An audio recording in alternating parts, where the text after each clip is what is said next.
I'm from the colonies and I'm here to help you.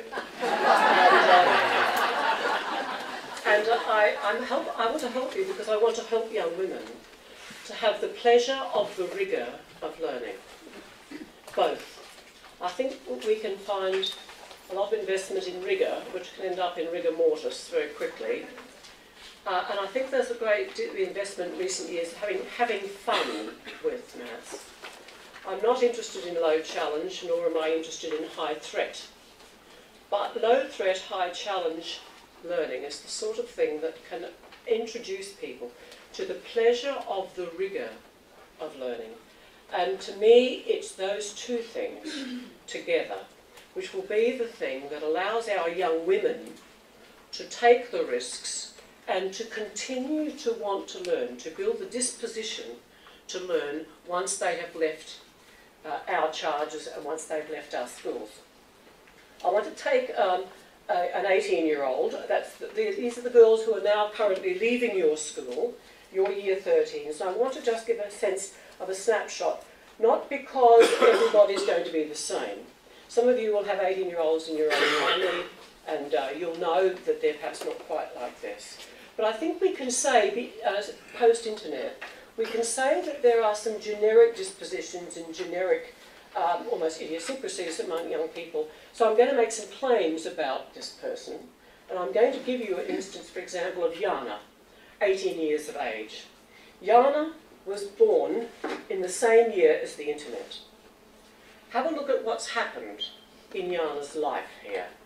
Look at how the internet has unfolded, and look at the growing pace of the applications that Jana's now become increasingly involved with. When we look at Jana's life, there are a number of things that I think become fairly pertinent. And while it's not true of everybody, I think we could see a lot of young women in this country and also in Australia and New Zealand and elsewhere, indeed the Western world, and increasingly in Asia as well. We can see that for these young people, they do not live in the same way that we do. They don't experience the pleasure that we did. They do not get their news from reading a paper or watching television. They get most of what they know from YouTube. YouTube or Tumblr are their sources for finding out things. So it is a very different sort of a world, and while we might tut or decide that they should be reading newspapers, ain't it awful? It depends, I guess, then we can say about what sort of newspaper they want to read. We have some in Australia that are good for winding up and hitting a spider on the wall. Don't do much else. But when we have a look at this, I know that a lot of us feel we can have we need a Bex and a good lie down. Especially when we see the world that people live in. Now, I mentioned a Bex. Do you have Bex here? Well, we had Bex. Years ago, of course, we didn't take drugs in the 50s, but a Bex was a powder that women took with a cup of tea at morning tea, and it was actually full of Lord knows what, and it kept you bouncing around the ceiling for the rest of the day. Now, a lot of us feel when we see this, we feel rather weary. I mean, and for those of us who look at this place, so we say, oh, technology. I think we need to remember that we only call things technology if they were not around when we were born. We don't look at the lights and say, oh, technology. We don't pick up a phone and say technology. And so when we talk about technology, even about control your technology, for a lot of young people, they don't know. I mean, it's not technology; it's living. It's a prosthesis. So the whole thing, when we say that technology, and what's interesting now is what's happening now that Gen Y, it's not just coming into organisations. Gen Y is now part of boards of organisations and part of company boards.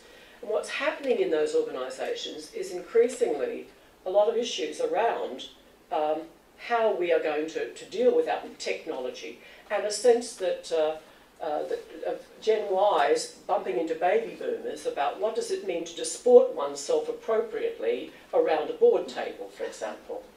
And questions around, it's all right, I'm listening. I think one of the things I will say at this stage is, while people say, I'm just multitasking, the issue is we know from neuroscience multitasking is a myth. What they're doing is paying very short bursts of attention. The brain cannot multitask. What it can do is move in and out very quickly. So what we have is a succession of things. Be very careful, I think, about the question of what it means to do that. We certainly can turn it on and off. We can do a stone across a pond. If we want to think deeply about something, we can't think deeply and multitask. So when people say they're multitasking, what they're saying is they're dividing their attention up into very short bursts. That's all the brain can do, as we understand it. So when we look at this world of Jana's, we can say this is what Jana is on about. Jana's on about being connected. There are more people in the world who are on Facebook than were alive in the year 1900. More people on Facebook now. She's part of this. She goes on to Facebook as a fun seeker, but she also goes on to look to being distracted. Now this question of distractibility is a huge issue now. I know teachers who say it's no use, kids nowadays, so distractible, so distracted. What can you do anymore? As though there was some golden age where they weren't. But the issue here is the teacher's role is not to dismiss young people as too distractible. Our role is to work at the nexus of distractibility and intentionality. This is why I say a teacher cannot sit in a corner and send kids off to do worksheets or work on computer screens, because it is an ecology of interruption and distractibility. That's what the internet is. So increasingly, a teacher's job is to make learning intentions clear. Yes, we could go to Google that. What are our intentions? What are we trying to find here? Let's remember our intentions. So the teacher then is somebody who guides through this ecology of interruption. And says, do you think if we go to that website it's going to help us? What's our intention now? We're trying to find this out. Do you think that might help us? Those questions are very important, and it does change the nature of what teachers do. So Jana is distractible. I said people go to be distracted. We need to understand that that's a condition within which we are going to be educating our girls. It is not a problem for us to solve. It is a condition. Very important thing to understand the difference. My partner's ex-wife, for example, is a condition. I used to think she was a problem. I had to now come to, I can say that because he's back in Australia. I get away with that. But I had to understand that she's a condition of my life. So I'm not responsible for solving the problem of her.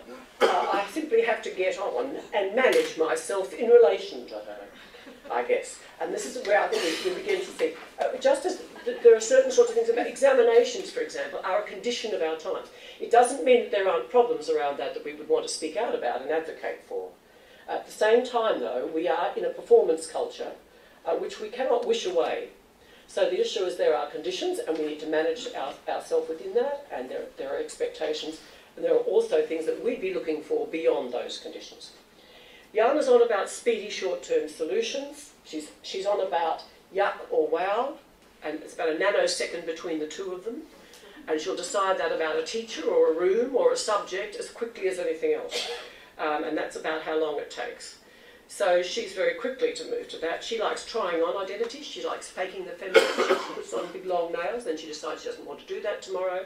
So she's quite interested in putting identities on and off. She goes to learn to braid her hair, for example, and she goes to YouTube and learns how to do it in 15 minutes. And then her friends ask her if they do hers, and she makes $10 or £5 for doing their braiding. So this is how she learns to do things. She expects to find things on YouTube, and she goes there. She does learning, if you like, then just in time, just enough, and just down the hall. And will have a portfolio career, as Helen said, is likely to have learning in parallel. So the idea that she will do all her learning, then go and do things, I mean, it's just not part of this. Now, I'm not saying that we then say, well, if this is what Jana, this is how she fundamentally lives her life, then what we've got to do is map directly onto that. There are things, I think, that we have to do which are about helping her stay in the grey of not yet, about helping her maintain an attention and maintain a capacity for aloneness, Kevin and I were talking about this yesterday, for being able to be in isolation, for being able to be reflective, and for being composed, and for being able to maintain a disposition to move into the unfamiliar. When I was in Beijing, I said to them, I commented on the Chinese diaspora and how successful the Chinese were in the 19th century when they went out basically into the world to seek their fortunes. And they said, it is because we could sleep anywhere and eat anything. We could sleep anywhere, we could tolerate any level of discomfort, and we kept our eyes on the prize of prosperity. They said, unfortunately, our young people probably couldn't do that anymore because they've got Filipino nannies and so on, and they're not nearly as robust. I was interested to see the other day that the world supply of oranges has declined markedly because our young people can't be bothered to peel them. And I think part of there is a genuine issue around the rejection of difficulty, as though easy success is something that we should be offering and our schools, our girls should be experiencing it. Easy success, something that's perfect, is what the computer promises. Get rid of all the messiness of the difficulty, the perfect and easy solution, and get an A for it.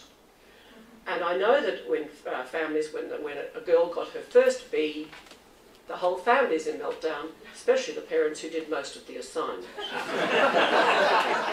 So what are we then to do? What are we to do here? And how do we think in terms of space, making space, epistemological space, how do we think about physical space, and also, I guess, making space in our pedagogical work for Jana? It is not about saying, whatever you want, dear. That's not what we do. I don't think that's in her interest. But it is about saying, here now is somebody who lives and learns differently. And so we have to work with Jana, not on her. It means we have to unlearn a number of things. And I'm very interested in the notion of unlearning because in terms of education, a lot of teachers have a sense of, I know what a good teacher is, and I know what we should be doing. As Charlie Leadbeater says, what holds people back from taking risks as often as not their knowledge. So I know what a good teacher is. I know what a good student is. I know that a good teacher stands out the front. I know that a good teacher, etc. And it's very, very difficult then to help people imagine otherwise. Imagine what a teacher might do who is perhaps not good in the sense of their mental models. It's also true for our parents and our girls. What counts as a good education? And so there's quite a lot of unlearning to do, especially if we think that this is about a coverage culture, that we've got to cover as much as we can, and that the point of that is to try to do as much as we can to control what's happening. Control is not an option. Coverage is unwise. The issue here is that our girls must leave with a disposition to learn, which means that learning must be personally significant to them. If girls leave our schools and they think learning is something they do to make you happy, the teachers, to make their parents happy, or just to pass exams, we have failed them. We have failed them. So for us, the issue, I think, the litmus test, how personally significant is learning for Jana? Because it will not be a case of, do we have the information to give her to equip her? We cannot do that.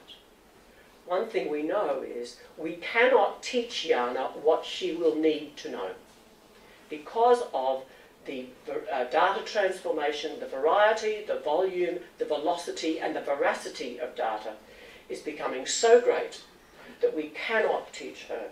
The deep analytics she will then need to know. She'll have to commune with smart objects. They'll be a lot smarter than she is. And because the great growth is in data in motion, not data at rest. We teach data at rest. That's what basically we do. It means that the fact tomorrow, Paris is the capital of France, will be the same as it is today. But the great growth area is data in motion, because that's the area which is informing our smart objects and our deep analytics. And that's moving at an incredible rate. And the issue of whether we're preparing people, well, we say, well, I don't know. I mean, you know, I'm talking now, for example, about machines that are making business decisions. For example, if you're storing Coca-Cola.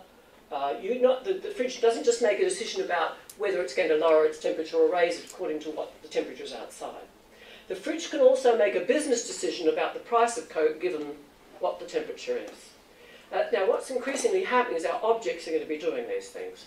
And the information and knowledge built into the technology is so much greater than what we could do. I mean, most of us are ignorant. If anything happens here, there's nothing I can do.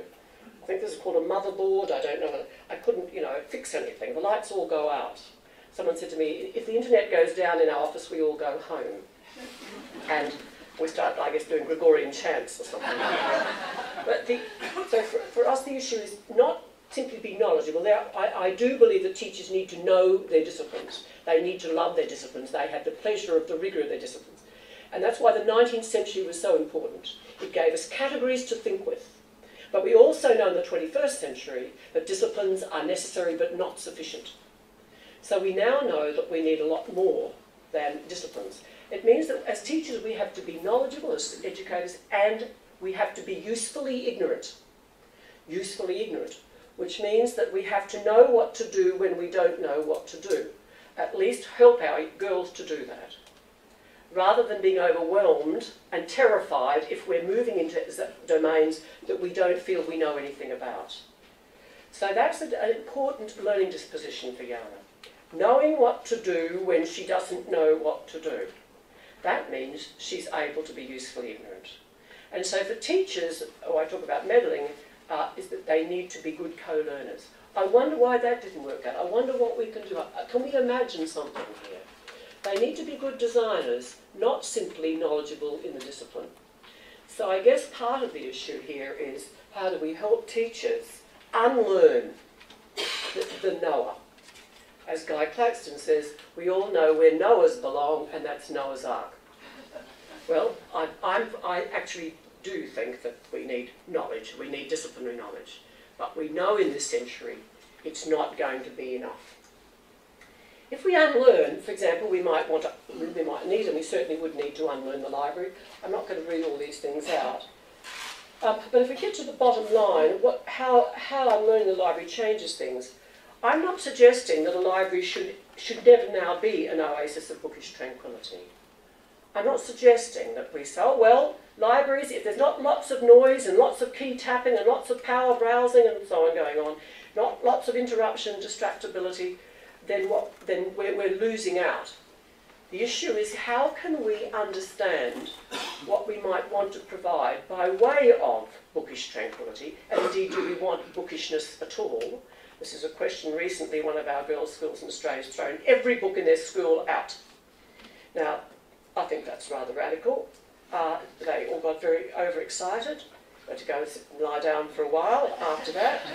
But the question now, of course, do we throw them out, do we bring them back, what do we do? I think they're important questions. In the school I'm in, I'm writing residence in Brisbane Girls Grammar School, they are not going to do that. They are reclaiming bookishness. They're reclaiming the aesthetic of the book, but they're also working very hard to look at spaces in which the sort of composure and consolation, even the melancholy of the book, is something that they are going to insist is part of the experience of learning. And so they're not looking to abandon the notion of the library, but what they're making for are spaces in which girls can make choices and can move as they might want to, either into the tranquility and the aloneness or into a space of digital interactivity. But it's very, very important that we understand what we have here is an ecology of interruption. An ecology of interruption, and so wherever we go, whenever we're heading into a digital world, that makes particular demands on the teacher. The idea that teachers can sit back now or get out of the way is actually quite a fallacy. Teachers have to be more active and engaged than ever. To be very clear. And we know from studies that the teachers who are constantly working with kids in these issues are doing much better than those who are sending young people off to some computer bank or to their laptops and then going and sitting in the corner, or giving them low-level, endless worksheets where they're doing low-level routine transactions one after the other. so people are all intellectually asleep at the wheel. That's not going to serve Jana at all. We need them to unlearn the school. And part of it, I think, is a proposition that I want to put here, that the antecedent of that world of technology, the antecedent of Googling and Facebooking and MySpacing and so on, is actually the cafe. If we track it back, you know, what that world is about, that social world of connectedness, of fun-seeking, of distractibility, the antecedent is not our school.